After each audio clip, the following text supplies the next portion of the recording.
గత వైసీపీ ప్రభుత్వ పాలన అంతా విధ్వంసమే, అవినీతిమయమే అన్నది జగమెరిగిన సత్యమే. దేన్నీ వదల్లేదు వైసీపీ పెద్దలు. ఎక్కడ భూములు కనిపించినా వదల్లేదు. అన్ని వ్యవస్థలను సర్వనాశనం పట్టించారని కూటమి ప్రభుత్వ ఆరోపణ. ఇసుక, మద్యం ఇలా అన్నింటిలోనూ అవినీతికి పాల్పడిన విషయం తెలిసిందే.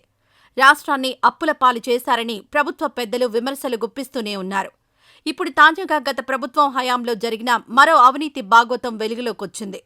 వైసీపీ నేతలు మరీ ఇంత నీచానికి దిగజారారా అనే ఆరోపణలు వినిపిస్తున్నాయి.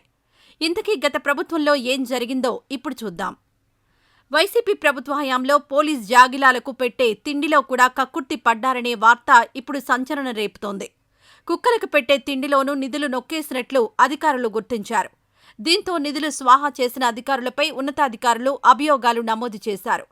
అప్పటి ఇన్ఛార్జ్ టి. శ్రీనివాసరావు నిబంధనలు పాటించకుండా 35 కుక్కపిల్లలను కొనుగోలు చేశారు.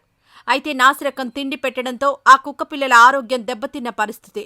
ఆరోగ్యం దెబ్బతిన్న కుక్కపిల్లల స్థానంలో నిబంధనలకు విరుద్ధంగా మరికొన్నింటిని కొనుగోలు చేసిన వైనం ఆశ్చర్యానికి గురిచేసింది. వీటి కోసం అదనంగా బడ్జెట్ కేటాయింపులు కూడా జరిగాయి. శిక్షణలోనూ జాప్యం జరగడంతో ఉన్నతాధికారులు దర్యాప్తు ప్రారంభించారు.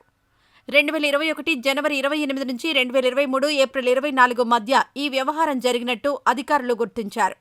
అప్పట్లో intelligence security wing DSP Srinivasarao, అప్పటిలో ఎస్పీగా పనిచేసి పదవీ విరమణ చేసిన సూర్యభాస్కర రెడ్డిపై ప్రభుత్వం అభియోగాలు మోపింది. అలాగే వాహనాలకు ఆయిల్ వినియోగంలోనూ కక్కుర్తి పడినట్లు తెలుస్తోంది. దాదాపు 4,000 లీటర్ల పెట్రోల్ వాడకుండానే వినియోగించినట్టు అధికారులు నిధులు డ్రా చేశారు. ఈ విషయాన్ని గుర్తించిన అధికారులు దీనిపై కూడా మరింత లోతుగా విచారణ చేపట్టే పనిలో పడ్డారు. ఈ వీడియో నచ్చితే లైక్ చేయండి. అలాగే మా ఛానల్ని ఫస్ట్ టైం కనుక చూస్తున్నట్టయితే ఇప్పుడే సబ్స్క్రైబ్ చేసుకుని పక్కనే ఉన్న గంట సింబల్ని యాక్టివేట్ చేసుకోండి. అప్పుడే మేము పెట్టే ప్రతి వీడియో మీకు నోటిఫికేషన్గా వస్తుంది. అలాగే ఈ వీడియో పూర్తిగా చూసినందుకు ధన్యవాదాలు.